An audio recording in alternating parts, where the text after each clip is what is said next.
আসসালামু আলাইকুম ওয়া রাহমাতুল্লাহি ওয়া বারাকাতুহু। হামিদা ওয়া মুসাল্লিয়া আম্মা বাদ। সমস্ত প্রশংসা আল্লাহ রব্বুল আলামিনের জন্য। আজ থেকে সংক্ষিপ্তভাবে পর্ব আকারে সূরা ইউসুফের তাফসীর শুরু করব ইনশাআল্লাহ। আশা করব আপনারা প্রত্যেকেই নিজের মূল্যবান সময় থেকে কিছু সময় বের করে শ্রবণ করবেন।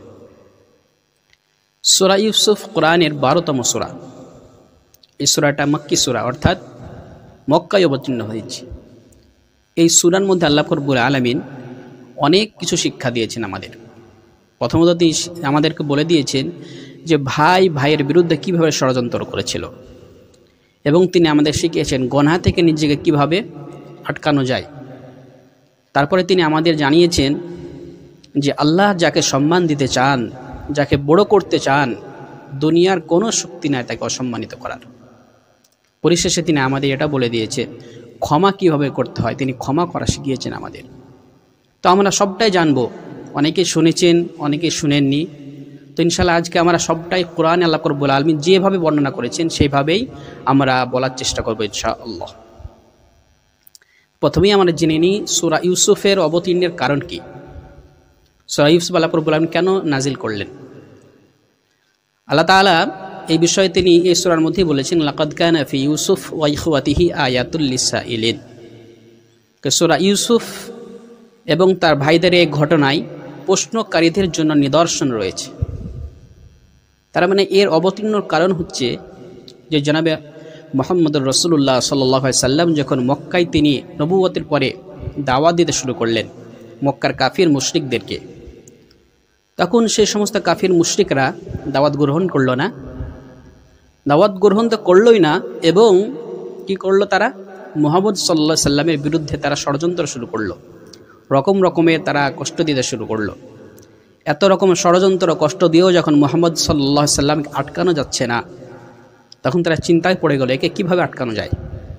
তো তারা তখন যুক্তি করে মদিনায় ইহুদি আলেমের কাছে গেল, সেখানে পরামর্শ নিতে যে মুহাম্মদকে কীভাবে আটকাবো আমরা। তো ইহুদি আলেম পরামর্শ দিল, তোমরা গিয়ে জিজ্ঞাসা করো তাকে যে বানি ইসরাইলদের মিশরে আসার কারণ কি, তারা কেন মিশরে কিভাবে এসেছিল। এবং ইহুদি আলেমরা বলে দিল যদি সে বলে দেয় তাহলে জানবে সত্য নবী, আর যদি না বলতে পারে তাহলে কি করছে, মিথ্যা দাবি করছে। নাউজুবিল্লাহ। তো যেহেতু এই ঘটনা বানি ইসরাইলরা কীভাবে মিশরে এসেছিল, এই ঘটনা মক্কায় কোনো গ্রন্থে ছিল না, কোনো বই ছিল না, না কোনো কাফির মুশরিকরা কোনোদিন শুনেছিল না, এ পর্যন্ত মুহাম্মদ সাল্লাল্লাহু আলাইহি সাল্লাম কোনোদিন বলেছে। অতএব এরা ভাবলো আমরা মোক্ষম একটা হাতিয়ার পেয়েছি। তারা সেখান থেকে ইহুদিদের কাছ থেকে প্রশ্ন জেনে এসে মুহাম্মদ সাল্লাল্লাহু আলাইহি সাল্লামের কাছে প্রশ্নটা করলো যে হে মুহাম্মদ, তুমি যদি সত্য নবী হও তাহলে তুমি বলো যে বানি ইসরাইলরা মিশরে কীভাবে এসেছিল। তো তাদের প্রশ্নের জবাবে আল্লাহ রব্বুল আলামিন এই সূরা ইউসুফকে তিনি নাজিল করেছিলেন, এবং সূরা ইউসুফ নাজিল করে আল্লাহ তাআলা বলে দিয়েছিলেন যে মুহাম্মদ সাল্লাল্লাহু আলাইহি সাল্লাম কোনো মিথ্যা নবী নয়, তিনি সত্য নবী। নবুয়তের সত্যতা প্রকাশ পেয়েছে সূরা নাজিলের মাধ্যমে।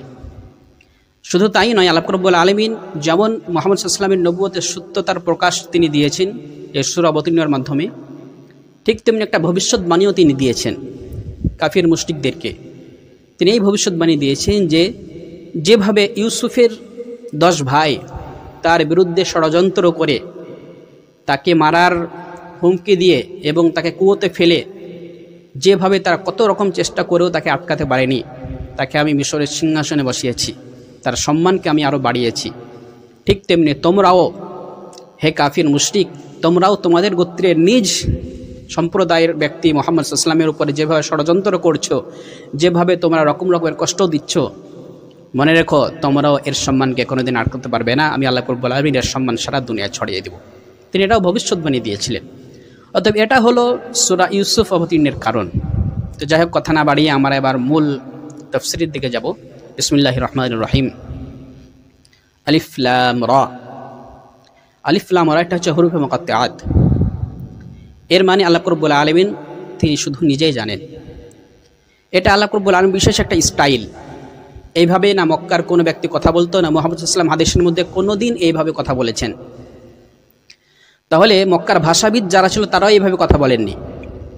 আল্লাহ রাব্বুল আলামিন বিশেষ একটা ধরন যে এইরকম শব্দ নিয়ে আসেন, এবং তারপরে পরেই তিনি কি করেন, যেখানেই তিনি এইরকম শব্দ ব্যবহার করেন আলিফ লাম মিম, আলিফ লাম রা, হামিম ইত্যাদি, তখনই সঙ্গে সঙ্গে কোরআনের কথা বলেন। তো এটা আল্লাহ রব্বুল বিশেষ একটা স্টাইল, এবং এর মাধ্যম দিয়ে আল্লাহ রব্বুল আলামিন বিশ্ববাসীকে এটা জানিয়ে দেন, হে দুনিয়ার মানুষ, যতই জ্ঞানী হও তোমরা, যতই বুদ্ধিজীবী হও, যতই টেকনোলজি আবিষ্কার করো, আমি আল্লাহ রব্বুল আলামিনের সব দিয়া জ্ঞান, যতটা আমি তোমাদের দিয়েছি ততটাই পাবে, ততটাই পারবে, তার বেশি নয়। যেটা আমি জানাইনি সেটা তোমরা কিয়ামত পর্যন্ত সেই জ্ঞান জানতে পারবে না। আলিফ লাম রা তিলকা আয়াতুল কিতাবিল মুবিন।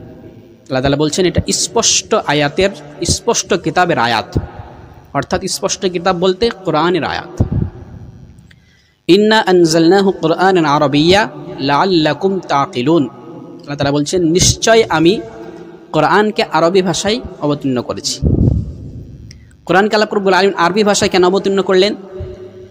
আরবি ভাষা অবতীর্ণ করার কারণ হচ্ছে যে আল্লাহ রব্বুল আলামিন যখনই কোনো নবী, কোনো সম্প্রদায়, কোনো গোত্রে পাঠাতেন, তখন তিনি সেই গোত্রের ভাষা অনুযায়ী কী করতেন? আসমানি কিতাব দিতেন, এবং নবীর ভাষাও সেই গোত্রের অনুযায়ী হতো।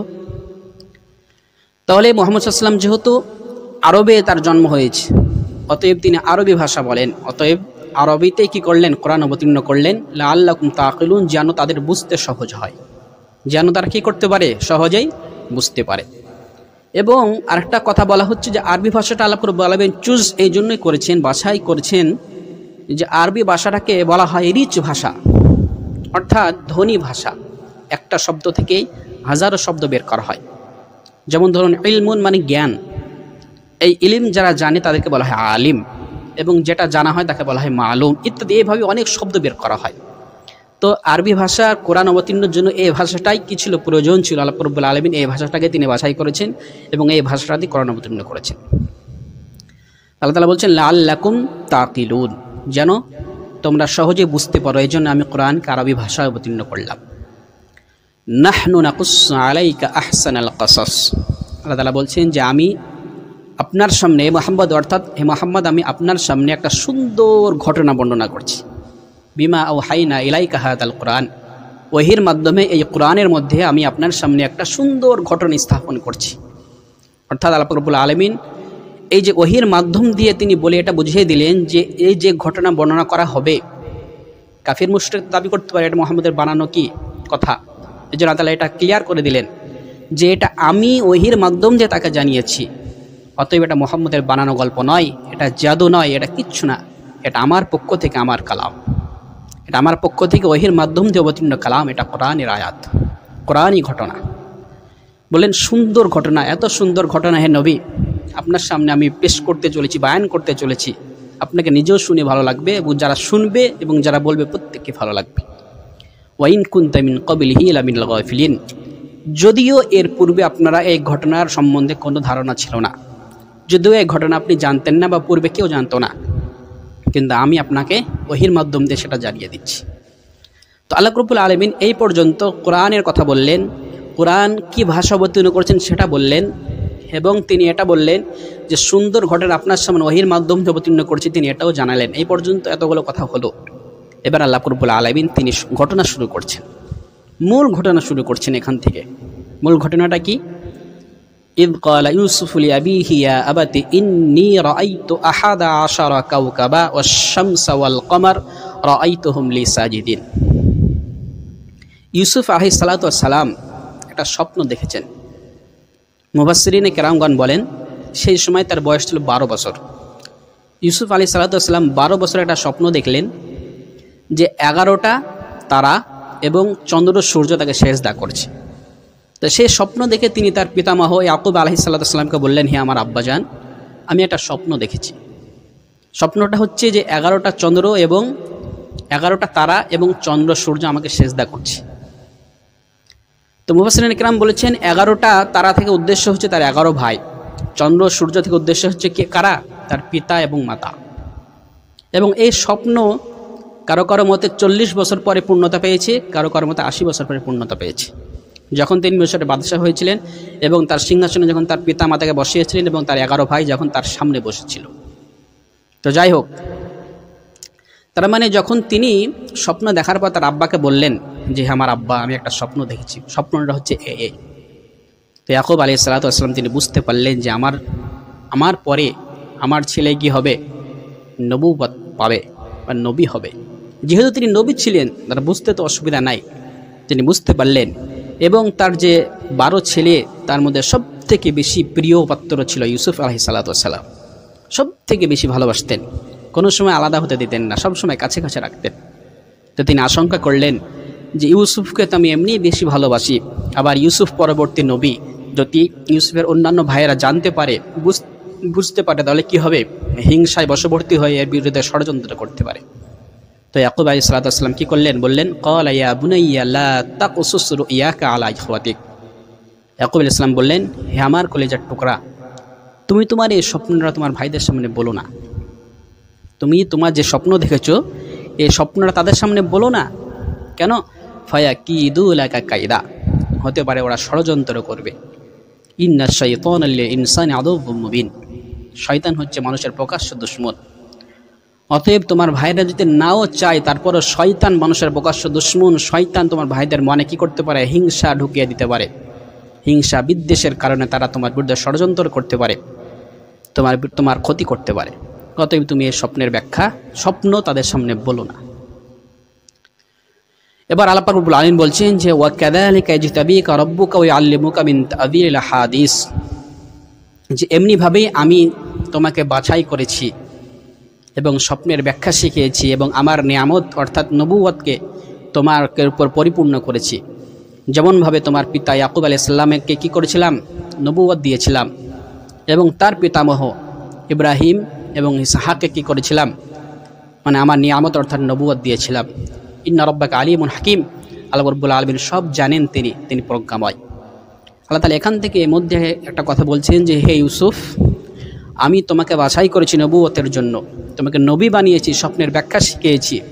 শুধু তোমাকেই নয়, তোমার আব্বা ইয়াকুবকেও আমি শিখিয়েছি, নবী বানিয়েছি, এবং তার আব্বা ইসহাককেও নবী বানিয়েছি, এবং তার আব্বা ইব্রাহিমকেও আমি নবী বানিয়েছি। তবে আমি এগুলো সব জানি, আমি প্রজ্ঞাময়। ইউসুফ ওয়া ইখওয়াতি আয়াতুল লিসাইলিন, আল্লাহ তাআলা বলছেন যে ইউসুফ এবং তার ভাইদের যে ঘটনা আমি বর্ণনা করছি, এই ঘটনার মধ্যে যারা প্রশ্নকারী তাদের জন্য কি নিদর্শন রয়েছে। তারা যদি বুঝতে চায় তাহলে তারা ঈমান আনতে পারে, কিন্তু তারা তো বুঝবে না, কারণ আল্লাহ রাব্বুল আলামিন যারা কাফির, যারা গুমরাহ, তাদেরকে হিদায়াত দেন না। অতএব তারা বুঝবে না, সেজন্য হয়তো নিদর্শন গ্রহণও করতে পারবে না। কিন্তু যারা প্রশ্ন করেছে তাদের জন্য এই ঘটনায় নিদর্শন। ঈমান আনার জন্য যথেষ্ট, তারা যদি ঈমান আনতে চায় এই ঘটনা শুনে ঈমান আনতে পারে। তো আল্লাহ রাব্বুল আলামিন এই পর্যন্ত মধ্যে একটা কথা বলে দিলেন। এবার আবার ঘটনা শুরু হচ্ছে। ইয ক্বালু লা ইউসুফ ওয়া আখুহু আহাব্বু ইলা আবিনা মিন্না ওয়া নাহনু উসবাহ। এখান থেকে ঘটনা হচ্ছে যে ইয়াকুব আলাইহিস সালাতু ওয়াস সালাম ইউসুফ আলাইহিস সালাতু ওয়াস সালামকে বেশি ভালোবাসতেন সব থেকে, এবং তার ছোট ভাই বিনিয়ামিনকে বেশি ভালোবাসতেন। ইয়াকুব আলাইহিস সালামের দুইটা স্ত্রী ছিল, এক স্ত্রী থেকে 2 ভাই, ইউসুফ আলাইহিস সালাম, বিনিয়ামিন, আর এক স্ত্রী থেকে 10 ভাই। তো ইয়াকুব আলাইহিস সালাতু ওয়াস সালাম এই 2 ভাইকে বেশি ভালোবাসতেন, সব থেকে বেশি ইউসুফ আলাইহিস সালাতু ওয়াস সালামকে। তো ওই ভাইগুলো সব বড় ছিল, যেহেতু সমস্ত কাজকর্ম বাড়ির সব তারাই করতো, ওই তাদের মনে হিংসা হতো যে আমরা একটা দল, আমরা একটা জামাত, আমরা 10 ভাই, আমাদের দিকে আব্বা তো ভালোবাসে না, অথচ ইউসুফকে বিনিয়ামিনকে এত কেন বেশি ভালোবাসে, তারা আলোচনা করছে। আল্লাহ তাআলা ওটাই বলছেন, কিন্তু ক্বালু লা ইউসুফ ওয়া আখুহু আহাব্বু ইলা আবিনা মিন্না ওয়া নাহনু উসবাহ। যখন তার ভাইরা বলল যে ইউসুফ এবং তার ভাইকে আমাদের আব্বা বেশি ভালোবাসে, অথচ আমরা একটা দল, ইন্না আবানা লাফি দালালিম মুবিন, তাহলে আমাদের আব্বা নিশ্চয় পথভ্রষ্ট হয়েছে, গুমরাহর মধ্যে আছে, বিভ্রান্তির মধ্যে আছে। তো তারা এই আলোচনা একদিন করছে বসে বসে যে আমাদের আব্বা পথভ্রষ্ট হয়েছে, আমরা সব কাজ করি, আমরা একটা দল, অথচ আমাদেরকে না ভালোবেসে ইউসুফকে ভালোবাসে আব্বা। আব্বা শেষ, আব্বা পথভ্রষ্ট হয়ে গিয়েছে। ছেলেরা আলোচনা করছে। তো এই আলোচনা করতে করতে আলোচনা শুরু হলো যে আমরা আব্বার ভালোবাসা কীভাবে পেতে পারি, আমরা আব্বার ভালোবাসা কীভাবে পেতে পারি। ইউসুফ বেঁচে থাকলে তো আমরা পাবো না, অতএব আব্বার কাছ থেকে ইউসুফকে দূর করতে হবে, আব্বার কাছ থেকে ইউসুফকে দূর করতে হবে, ইউসুফকে সরাতে হবে, তাহলে আব্বার ভালোবাসাটা, আব্বার ফোকাসটা আমাদের উপরে আসবে। তাদের এই আলোচনা হলো উকতুল ইউসুফ, ইউসুফকে কতল করো, ইউসুফকে কতল করো। তো তাদের আলোচনা আব্বার ভালোবাসা পাওয়ার জন্য শুরু হলো যে ইউসুফকে আমরা কি করব, হত্যা করব। তো যাই হোক, ভিডিও বড় হয়ে যাবে, আজকে এ পর্যন্তই। ইনশাল্লাহ দ্বিতীয় পর্বে এরপর থেকে শুরু হবে, যে তার ভাইয়েরা তাকে কতল করলো না কি করলো, কিভাবে কি করেছিল, সবগুলোই আসবে দ্বিতীয় পর্বে।